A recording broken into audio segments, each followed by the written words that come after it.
Abrindo a casa, começando, e a gente está chegando hoje com uma casa muito especial aqui de Maringá e muito tradicional também. Para você que nunca ouviu Abrindo a Casa, nunca nos assistiu, deixa eu explicar o que está acontecendo aqui. Esse programa foi pensado para apresentar os estabelecimentos de Maringá, para mostrar o que a cidade tem de melhor, para você conhecer novos lugares e para saber um pouquinho mais a história dos lugares que você já conhece. E hoje a casa que nós vamos abrir aqui no programa é a Brioche Crocante. Eu tô aqui com a Fernanda, que é a representante dessa família. Obrigada. Muito bem-vinda, Fernanda. Eu que agradeço de ser convidada, de estar aqui, de fazer parte desse programa, desse projeto e muito agradecida mesmo em relação a tudo isso que a gente está fazendo. E é legal demais ter você aqui, porque a Brioche ela é uma casa que fez história já aqui em Maringá. E antes mesmo de vocês assumirem, já está fazendo 18 anos, né? 18 anos. Ela já existia aqui na Já cidade. existia. Eu queria que você contasse pra gente um pouquinho. A gente sabe que hoje é uma padaria ali reconhecida, premiada, passou de padaria, não é só mais uma padaria, é um ponto de encontro ali que você pode ter refeições, você pode ter um lanche, você pode comprar um panetone diferenciado, pães de fermentação natural. Para chegar a esse ponto, tudo tem um início. Com certeza. Eu queria que você contasse pra gente, então, o início da história da Brioche. Vocês já pegaram esse ponto, na verdade, funcionando. E como é que vocês foram parar lá? Então, é uma história assim que a gente sente muito orgulho de contar, sabe, em relação a tudo isso. Pelo fato de que, assim, do nada não. Foi uma experiência, nós precisávamos... Hoje a Brioche é familiar, né, a empresa, então sou eu, a minha mãe e meu irmão, o Eduardo e a Ana. E, enfim, nós precisávamos de uma situação de uma financeira mesmo, uma dificuldade, encontrar um outro caminho para a nossa vida, enfim, para ver o que a gente... Só tinha assim, eu preciso fazer alguma coisa que possa nos dar uma rentabilidade, criar um futuro. E veio questão de padaria, por ter alguns parentes próximos que já tinha isso, então a primeira coisa que veio padaria. Mas ninguém era da área de gastronomia de vocês. Imagina, ninguém. Eu fazia fisioterapia, meu irmão direito, e eu não sabia nem cortar um pão, assim, bem nada a ver com aquilo ali, né? Mas a gente tinha só em mente assim, a parte comercial, não da parte relacionada mesmo a profissão, ao que hoje já vem, sabe? Então, era muito comércio, o que poderia nos dar uma rentabilidade financeira para conseguir passar por aquilo. Então, resumindo um pouquinho, nós tínhamos uma casa, a única coisa que, né? E dessa casa a gente foi vendida. E investiram ali. E era aquilo. Tinha que dar certo? Não podia dar errado. Combinado assim, tem que fazer dar certo. E... os três, total, sem experiência, mas com muita força de vontade. E a única coisa que nós entrávamos ali e dizíamos assim, olha, honestidade e produtos de qualidade. Era isso que nós tínhamos em mente assim, no começo da nossa missão ali, quando veio a questão da empresa. Então, era honestidade, ser muito claro com o cliente, com as pessoas que estavam à nossa volta e produtos de qualidade. E foi indo. Nós entramos na padaria ali, na época, eu vou falar, tinha quatro profissionais, colaboradores, tirando mais eu e meu irmão e minha mãe. E essa padaria já existia, nós não quisemos tirar o nome, deixamos ali por ser tradição em Maringá, os ex-donos acho que já estavam cansados, nos deu uma força bem bacana e aí começou a nossa história. Eu entregava pão nos hospitais, nos hotéis, começamos a fazer eventos. E ali, da própria padaria, a gente foi investindo, porque não tinha capital de giro. Então, o que acontecia? Entrava e ficava ali, entrava e ficava ali. Na época, hoje a gente passou já por 3 reformas grandes. Então, só para ter uma ideia, quando eu falo de termos de colaboradores, é assim, quando nós entramos havia 4 pessoas, hoje 83 pessoas que trabalham conosco. Mais de 80 pessoas com vocês. Isso, mais de 80 famílias. E o que você me contou, que eu achei incrível e que muita gente não sabe, é que a produção não para. Vocês têm produção 24 horas por dia.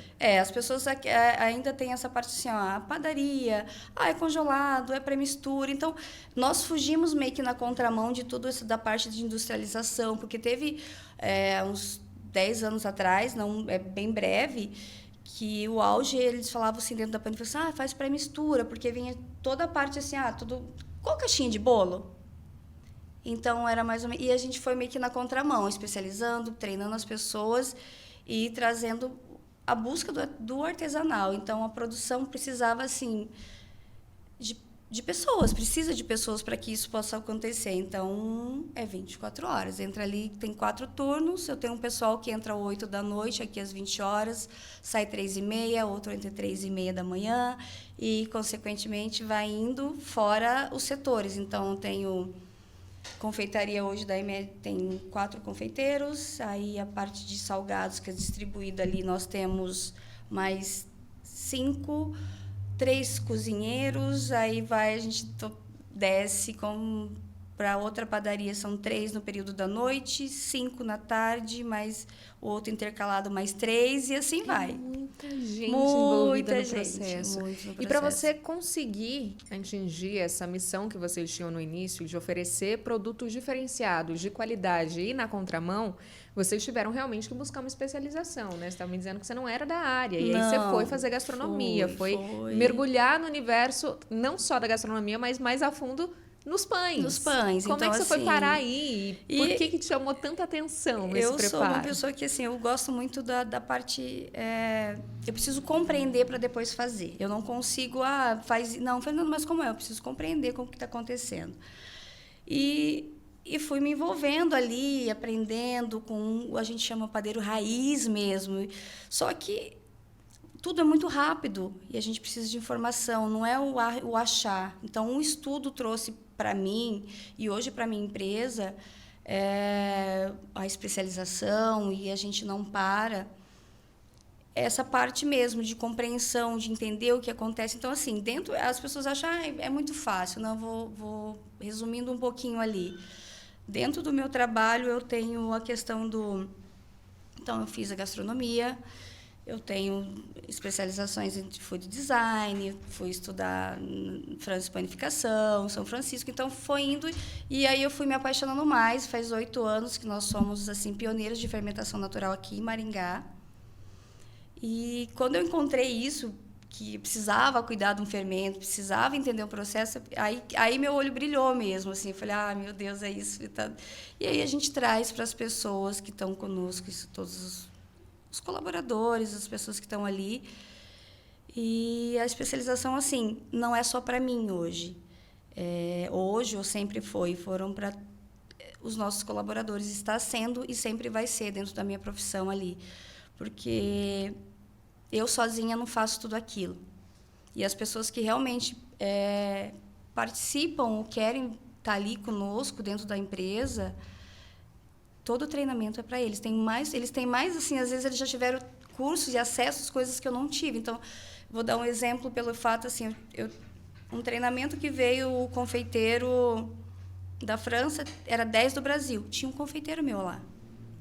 Eu tenho pessoas na minha produção, que eu falo produção, que é onde é a linha de fabricação toda, de 12 anos, 13 anos, 8. Então... essa parte de você conseguir plantar e gerir ali as pessoas com entusiasmo, você poder mostrar para eles, não, a gente é uma equipe, vamos todo mundo, vamos batalhar, isso é fundamental dentro de uma empresa, principalmente quando a gente trabalha com alimento, porque isso reflete muito dentro do estabelecimento, se você não vê só a parte de rentabilidade. Você falou da questão do pioneirismo nos pães de fermentação natural. Hoje isso está muito em voga, está muito em alta e tem muita gente fazendo, mas realmente quando vocês começaram isso era muito pouca gente que fazia. Muito, as pessoas falam assim, eles têm uma informação, um fermento de litro. Mas isso não deixa de ser uma fermentação natural. Então, existe vários processos que a fermentação natural é o processo, é respeitar o tempo, você cultivar o fermento. Mas eu tenho fermento da minha avó. Então, isso também é uma fermentação natural. Então, existem vários processos e ali a gente consegue fazer isso e foi treinando. Nosso clima é muito quente para fazer Exatamente. Fazer isso em Maringá, com o Olha, clima que temos, não é fácil, Fernanda. Não é. Então, assim, nós temos que nos adaptar dentro da nossa realidade. Então, o ponto de fermentação, o processo ali, o que eu conseguia fazer de uma maneira com uma temperatura, eu tenho que deixar mais tempo, colocar numa outra... Para você ter noção, eu congelo não, mas eu coloco toda os meus insumos, as farinhas, no congelador, porque farinha não congela, gente. E aí, tudo que é necessário um dia antes para a gente colocar na maceira, que a gente fala, para não ter o atrito, para não esquentar. Então, tem todo um cálculo que a gente chama por porcentagem de padeiro, que a gente faz contas de temperatura ambiente, temperatura do maquinário e temperatura toda dos insumos, para você tirar com uma qualidade de produto. Não é qualquer produto que pode ser descrito como um produto de fermentação natural, como às vezes existe, né? Tem que ter um processo, tem que ter um tempo para você poder trazer benefício para o seu cliente em relação a um produto que você tá comendo, tá ali repassando. Uma outra coisa que a gente sempre fez em relação a isso é a parte do trigo mesmo, é importada.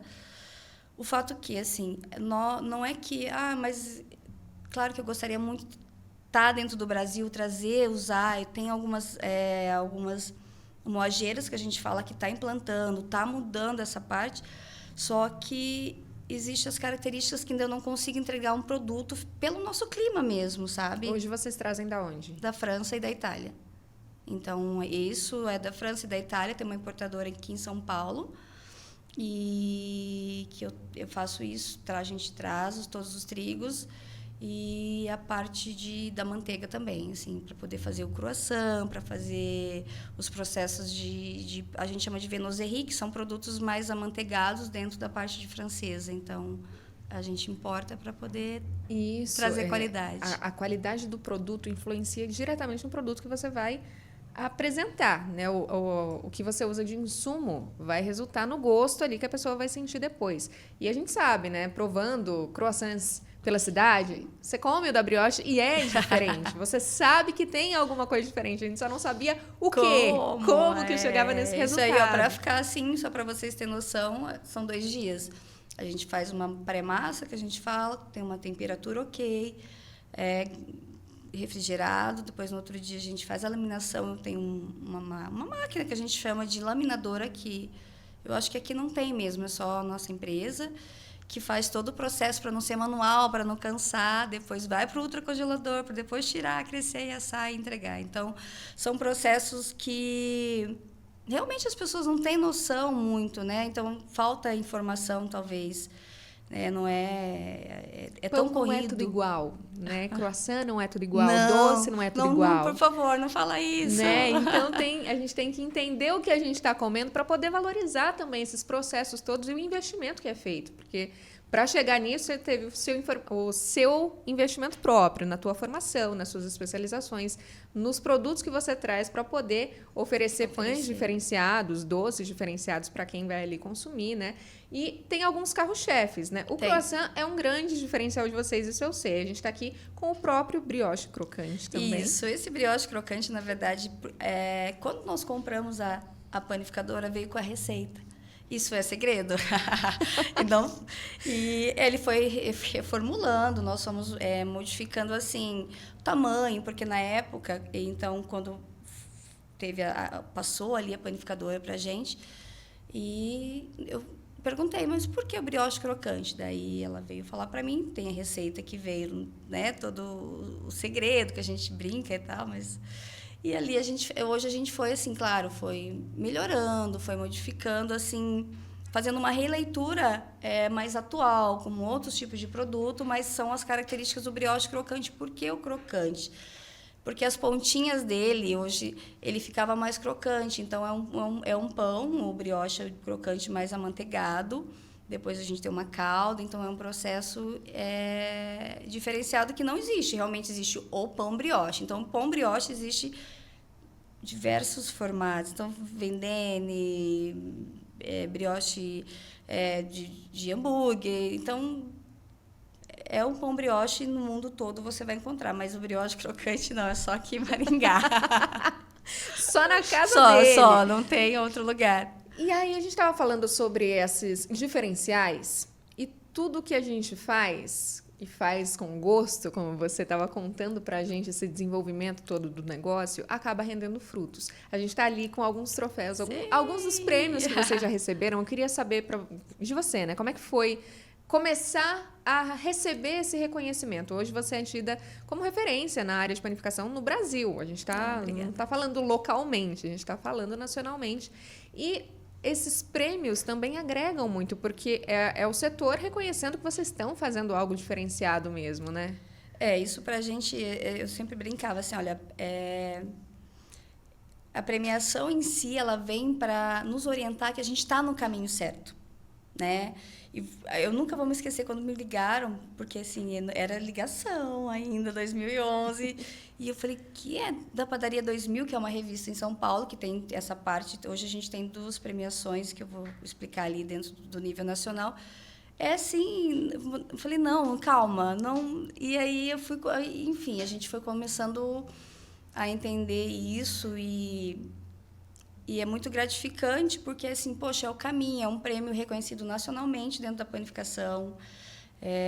Nós estamos há 11 anos consecutivos relacionado a isso. Agora, 2022 também veio, a gente recebeu semana passada a informação. Tem um outro que chama Padaria Brasileira, junto com a Amstel, alguma coisa também relacionada, nós também recebemos agora. E uma outra, assim, para a gente é muito gratificante, muito, pelo fato, assim, gente, você está no caminho, sabe? Vamos fazer, vamos construir, então, e reflete totalmente ali dentro da empresa, principalmente para as pessoas que estão conosco, que estão ali lidando com o trabalho todo dia. Não é fácil, a gente falava, não, isso... O dia a dia, a gente sabe que os bastidores vai muito além do prêmio, só que é o reconhecimento para eles, né? Para a empresa, para eles.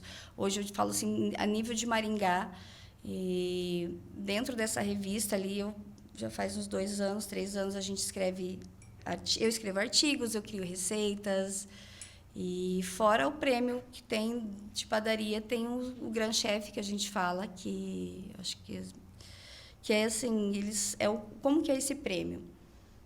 Eles abrem a inscrição e você escolher entre os 10 melhores boulangeries do Brasil ou patisserie.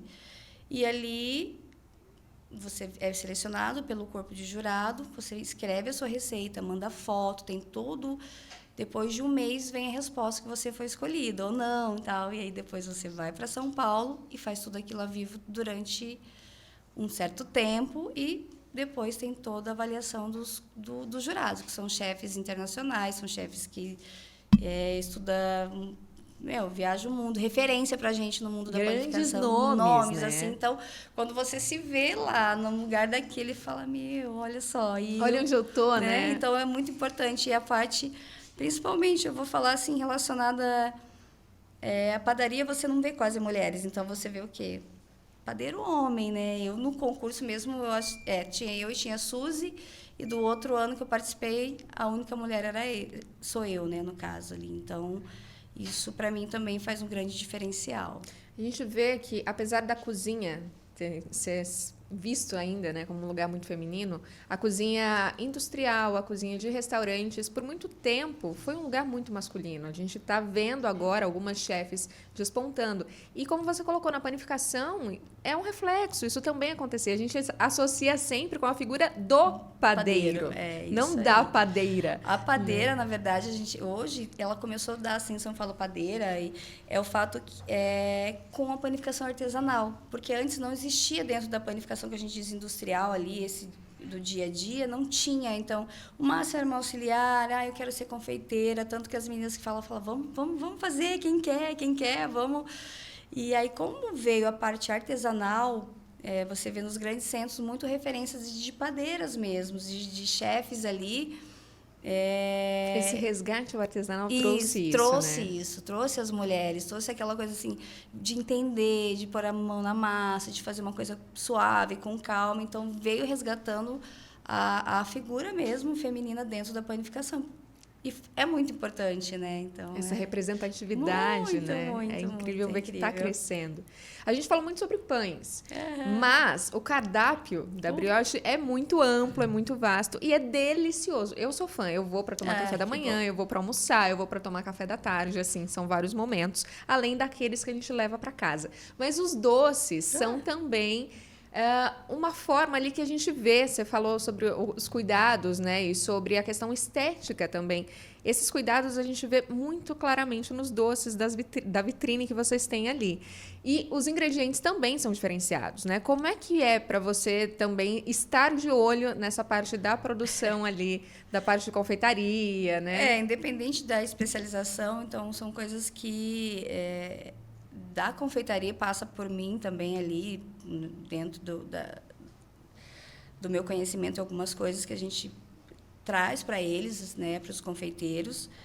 E também tem a questão assim da qualidade. Então a gente traz ali hoje eu tenho o chocolate suíço, tem o chocolate belga, que vamos supor assim, tem insumos que realmente a gente não consegue entregar aquilo, né? Não consegue dar um certo acabamento. Então, pelo fato de sabores, de características, então a gente faz todo um conjunto em relação a isso. E a confeitaria é uma obra de arte, né? Não tem como não ser. E hoje ela é totalmente gerida por homens ali, mas tem essência, sabe? Eles têm ali o cuidado, eles têm toda a parte dos sabores, das harmonizações, da combinação. Não existe uma coisa, eu quero fazer isso, eu acho legal colocar, vamos supor, é a pimenta com chocolate. Não existe do nada. Existe porque tem uma ciência por causa disso, por ter um estudo que mostra isso. Então, o meu papel ali dentro, como que eu faço em relação a isso? Eu realmente estudo, eu tenho um quadro que eu coloco combinações de harmonizações de sabores, e eu falo, olha, agora é a vez de vocês. Está lançado o desafio. Vamos criar. E é isso que eles fazem. Então, quando tem Dia das Mães, algumas coisas, e realmente eles vivem de desafios. Então, as tortas do Dia das Mães eram lançadas, a gente provava, e um exemplo, então cada um tinha a sua assinatura e o que era vendido, a porcentagem era para os confeiteiros. Que legal. Então é mais ou menos assim. E essa sazonalidade também é muito bem trabalhada por vocês, né? A gente sabe que época de Páscoa é uma loucura. Meu Deus. Né? Agora, final de ano, com os panetones também. Eu queria que você contasse um pouquinho pra gente sobre isso, esses cardápios especiais para essas datas, né? Olha, na verdade, assim, a gente trabalha com muita antecedência. Para você ter noção, a Páscoa já está sendo trabalhada agora, chegou um catálogo. Hoje, como que nós fazemos? Assim, existe muito a parte visual que a gente tem que entregar para o cliente. Então, tem algumas coisas que nós fazemos a prospecção ali de embalagens. Aí vem as embalagens, a gente coloca esse dentro das embalagens, tá? Então isso aqui eu consigo colocar esse produto, porque não adianta eu criar um produto e depois eu não tenho onde colocar. Então é um conjunto, então é uma coisa muito bem complexa de se trabalhar. Então, mas aí depois a gente faz. Então hoje agora no Natal nós já está pronto, né, todo o cardápio. Daqui a pouquinho já começa a ter ali, já inclusive. E aí, enfim, panetone, as bolachinhas, a parte os trufados. Aí a gente vê a tendência relacionado o que vai vir de novo. Então teve uma época que era assim, frutas vermelhas. Aí isso não é agora assim, fruta tropical, fruta amarela, então você vai, né, vai pegando isso, vai trazendo para oferecer. De onde você traz essas referências para trazer essas novidades? Onde é que vocês buscam essa inspiração? Então, eu estudo bastante. E aí, na verdade, eu tenho bastante dentro dos desafios, eu sou uma pessoa que eu falo que estudar, o fato de conhecimento que eu gosto muito é a parte. Eu até falei assim, tem uma academia na Bélgica que é de ciências dos sabores, e eu fui convidada para participar, porque é isso. Então, eu tenho vários livros que eu estudo a química, que eu estudo a característica do produto, aquilo. Então, isso aqui vai dar com ácido, com, com doce, que vai trazer a crocância, e aí eu vou linkando e vou fazendo. E você colocou muito bem essa questão de trazer esse estudo todo mais aprofundado, porque cozinha é ciência pura. Tudo, é isso que eu falo. Ai, né? Então, a temperatura que você vai usar, se você vai colocar ali algo mais ácido, se você vai usar um sabor mais neutro, o que que você vai harmonizar ali, é ciência pura, né? Não tem como, né? Então, isso é muito importante, sabe? Porque é difícil as pessoas... Não é que é difícil, falta um pouquinho mesmo, talvez, de trazer isso, essa informação à tona mesmo ali, de mostrar, olha, isso não vem do além, não é não existe do além, isso é ciência, isso é química, isso é processo. O panetone de fermentação natural, eu tenho só um exemplo, eu tenho um aparelho que chama de medir pH de massa. Dependendo do pH da minha massa, eu sei que ele não vai dar certo, porque ela vai estar muito ácida e não vai dar os alvéolos que eu preciso, então eu já deixo a massa de lado. A água mineral vai interferir no final.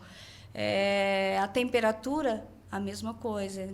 Às vezes eu esqueço a massa um pouquinho ali, eu já vou lá, coloco o aparelhinho de pH, o pH-metro. Está ácido demais, ele não vai funcionar, porque ele demora 2 dias para bater 2 massas. Primeiro impasto, segundo impasto, para poder dar toda aqueles alvéolos, aquilo tudo que a gente faz. Então, realmente é ciência, é física, é tudo isso. E aí, além de toda a parte ali conhecida como padaria, vocês também têm as refeições, pratos diferentes servidos, né, por dia, mais o cardápio ali fixo, né? Então, é um leque muito grande. Muito grande, né? ali. A gente trabalha bastante a parte a gente fala ali lanchonete. Então, tem a padaria, que os produtos são expostos. Então, cada setor tem um horário certinho. Tal horário vai sair o sonho, o pãozinho doce, o pãozinho francês sai o tempo todo, vai terminando, vai assando. Então, a gente controla a fermentação para estar entregando fresquinho o tempo todo para o cliente. A parte dos salgadinhos, cada um é feito de uma maneira. E a gente fala lanchonete, porque é onde o pessoal vem tomar o café, que tem o pão com requeijão cremoso na chapa, tem o misto quente, tem os lanches. Então, essa parte é tudo bem, assim, a gente organizada. Como eu já tenho um certo tempo, é bem mais fácil, mas no começo dava trabalho. E o almoço hoje, que a gente faz realmente ali, os pratos executivos, tentando fazer mais gourmetizado, assim, um pouquinho mais elaborado, né, com uma apresentação para o pessoal, para seguir o padrão da nossa casa que a gente quer entregar para os nossos clientes mesmo. Você falou que antes dava muito trabalho. Eu queria propor para você agora 2 viagens. Primeiro, a gente vai viajar para o passado. Eu queria que você olhasse lá para trás e visse, nesses 18 anos que estão para ser completados agora, né? Está quase aí completando 18 anos. Como que você via aquele desafio que vocês estavam pegando, né? Todo mundo fora dessa área, ninguém tinha conhecimento, era uma grande aposta. E toda essa trajetória que vocês tiveram para chegar até aqui. O que você sente vendo, né, esse caminho traçado? Nossa, agora foi longe. Enfim, olha, é satisfação, sabe? É uma gratidão imensa e falo, nossa, valeu a pena. Quantas vezes a gente quis desistir, sabe? Não é legal, não é isso, meu Deus, me ajuda, para que lado eu vou, como assim? E não é fácil hoje. Só que quando a gente fala em termos de tempo, e eu voltando realmente ali, os desafios foram muito grandes, muitos, assim. Então, é gratidão mesmo, assim, é fantástico você poder compreender que o presente que a vida me deu, que é isso, né? Para mim, pão é símbolo de vida e eu represento muito bem eu e a minha família nesse tempo. É isso que me faz feliz, me faz completa dentro do meu trabalho, da minha profissão. Agora vamos olhar para o futuro. Ai. 18 anos, várias premiações, reconhecimento nacional, equipe muito bem formada. Daqui para frente, quais são os novos desafios? O que é que vocês olham para o futuro da Brioche Crocante? Então, o futuro vai ser ali mesmo, só que tá meio apertadinho e a gente vai ter uma reforma, né? Vai ampliar um pouquinho o espaço para poder ter um outro acolhimento, com uma outra proposta que é segredo, mas você vai Tem novidade chegando! novidade. E então é mais ou menos isso ali, mas sempre manter o desafio, sempre manter o mesmo caminho, sabe? Entusiasmo, a vontade de fazer diferente, não parar no tempo, 24 horas a cabeça não para, então é isso que a gente vê, eu vejo hoje a Brioche. Eu acho muito difícil alguém que está assistindo a gente que não conhece ainda a Brioche Crocante aqui em Maringá. Com certeza, se não foi ainda, pelo menos passou na frente, sabe onde fica e com certeza deve ter ficado curiosíssimo para conhecer. Por favor. E para quem conhece, mergulhou nessa história, deve estar com mais vontade ainda de provar de tudo que vocês têm a oferecer. Então, Fernanda, eu queria que você deixasse o convite para quem está ouvindo ou assistindo a gente para poder conhecer mais a fundo e cada vez mais provar os sabores da brioche. É isso, Brenda, eu agradeço muito, né? E eu quero muito que as pessoas que realmente são clientes consigam hoje entender e partilhar um pouquinho da nossa história. É uma satisfação imensa poder passar isso para as pessoas e compreender. E quem ainda não foi, está perdendo. E será um prazer receber todas as pessoas lá conosco, né? E provar um pouquinho, um pedacinho da nossa empresa, um pedacinho do que a gente faz ali com muito amor e carinho para todos os nossos clientes. Endereço, horários de funcionamento. Meu Deus do céu. Vamos convidar esse povo para ir lá. Então, hoje nós estamos das 6h30 da manhã até as 20h30. Domingo a domingo não fecha, gente, não fecha. Pode ir lá que a gente estará lá. Fica ali na Paraná, 1511, bem na esquina do supermercado Condor ali. Nós temos estacionamento na Paraná, que as pessoas não acham lugar para estacionar. Tem mas vaga, gente, tem estacionamento. Não é do ladinho ali. E é isso, eu agradeço a todos vocês e espero todo mundo lá. Fernanda, um grande prazer te receber, conhecer um pouco mais da história dessa panificadora e restaurante e lanchonete, que é um ícone aqui de Maringá já, e muito legal mergulhar nessa história. A você que acompanhou o nosso programa, nosso muito obrigado também. Te convido a continuar com a gente nos próximos episódios. O Abrindo a Casa tem produção de Renata Mastromauro, tem todo o trabalho técnico aí de captação de áudio, imagem, edição do Estúdio Fai. Inclusive, essa é uma coprodução entre o Estúdio Fai e o @Portal Marinando. Se você não nos segue ainda no Instagram, começa a seguir agora. Você que gosta de gastronomia, de boa comida, não pode deixar de seguir o Portal Marinando. E tem a apresentação de Brenda Caramás, que é essa aqui que vos fala, que não parou de falar esse episódio inteiro. Terminamos por aqui, te convidando já para estar com a gente na nossa próxima edição. Até mais!